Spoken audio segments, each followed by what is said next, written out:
আসসালামু আলাইকুম, আমি সম্রাট। সবাইকে 6 to 12 একাডেমিতে স্বাগত।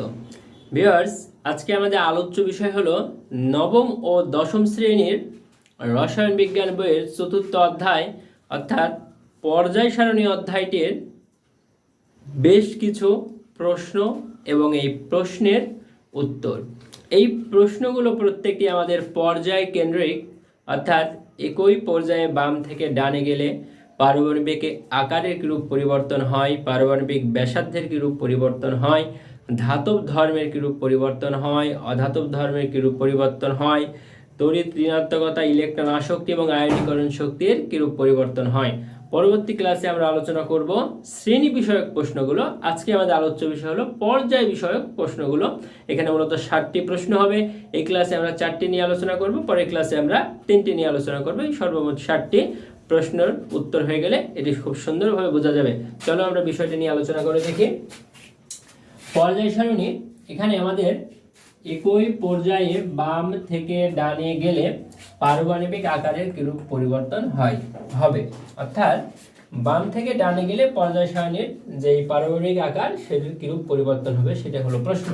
তো এখানে উত্তর হলো, আমরা জানি একই পর্যায়ে বাম থেকে ডানে গেলে পারমাণবিক সংখ্যা বৃদ্ধির সাথে সাথে, অর্থাৎ নিচে যে পারমাণবিক সংখ্যাগুলো থাকে কেন্দ্রে প্রোটন সংখ্যা বৃদ্ধি পায়, সেই সাথে কক্ষপথে ইলেকট্রন সংখ্যা বৃদ্ধি পায়, কিন্তু কক্ষপথের সংখ্যা বৃদ্ধি পায় না। ফলে শেষ কক্ষপথে ইলেকট্রনের প্রতি কেন্দ্রের নিউক্লিয়াসের আকর্ষণ বৃদ্ধি পায়, ফলে শেষ কক্ষপথ সংকুচিত হয়ে আসে, ফলে পারমাণবিক আকার হ্রাস পায়। ভিউয়ার্স, এখানে একটু লক্ষ্য করো, এই যে এই মৌলটির ক্ষেত্রে আমাদের এটা প্রথম কক্ষপথ, এটা দ্বিতীয় কক্ষপথ, এটা তৃতীয় কক্ষপথ, এটা চতুর্থ কক্ষপথ। এইভাবে এই মৌলের এখানে আমাদের বলছে যে কই পর্যায়ে বাম থেকে ডানে গেলে পারমাণবিক সংখ্যা বৃদ্ধির সাথে সাথে এই কেন্দ্রে প্রোটন সংখ্যা বৃদ্ধি পায়, কক্ষপথে এই ইলেকট্রন থাকে, ইলেকট্রনের সংখ্যা বৃদ্ধি পায়, কিন্তু কক্ষপথের সংখ্যা বৃদ্ধি পায় না। ফলে শেষ কক্ষপথের প্রতি, এই কেন্দ্রের নিউক্লিয়াসের প্রতি শেষ কক্ষপথে ইলেকট্রনের আকর্ষণ বৃদ্ধি পায়, ফলে শেষ কক্ষপথ আমাদের এমন প্রথম, দ্বিতীয়, তৃতীয়, চতুর্থ সংকুচিত হয়ে ছোট হয়ে আসে। পরবর্তী প্রশ্নটি হলো, একই পর্যায়ে বাম থেকে ডানে গেলে পারমাণবিক ব্যাসার্ধের কিরূপ পরিবর্তন হবে।